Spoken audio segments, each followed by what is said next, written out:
Hello student, today topic is the angel curve. Angel curve जो represent किया है German के एक स्टैटिशियन अस्टन एंजल थे, उन्होंने इसको रिप्रेजेंट किया। इस कर्व में उन्होंने इनकम और कंज्यूमर के एक्सपेंडिचर को वेरिएबल कितना होता है ये बताने की कोशिश की। इसमें उन्होंने बताया है कि अगर किसी कंज्यूमर की इनकम वैरी कर रही है तो उसका एक्सपेंडिचर भी उसी तरह वैरी करेगा। अगर एक टाइम पे किसी भी कंज्यूमर की इनकम इंक्रीज हो जाती है, उसी टाइम पे उसकी एक्सपेंडिचर इंक्रीज हो जाएगी। लेकिन अगर इनकम इंक्रीज कंटिन्यूसली बनी रहती है तो उसका एक्सपेंडिचर जो है उसी वे में एक्सपेंडिचर नहीं होता रहेगा। क्या होगा, पहले स्टार्टिंग में तो कंज्यूमर का एक्सपेंडिचर बढ़ेगा, कुछ टाइम बाद कांस्टेंट हो जाएगा, कुछ टाइम बाद बिल्कुल डिक्रीज हो जाएगा। जैसे कि एग्जांपल, अगर किसी हाउस होल्ड की इनकम इंक्रीज होती है तो स्टार्टिंग में अगर उसकी इनकम इंक्रीज करती है तो वो काफ़ी गुड्स वगैरह परचेज करेगा,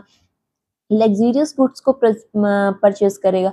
लेकिन एक टाइम बाद जब उसके पास सारी लग्जीरियस गुड्स अवेलेबल हो जाएंगे तो वो उसकी इनकम को सेविंग की तरफ शिफ्ट कर देगा। और उसके बाद क्या होगा कि जो उसका एक्सपेंडिचर है वो कांस्टेंट हो जाएगा। कांस्टेंट के बाद धीरे धीरे धीरे धीरे क्या होगा, उसका एक्सपेंडिचर कम भी हो जाएगा।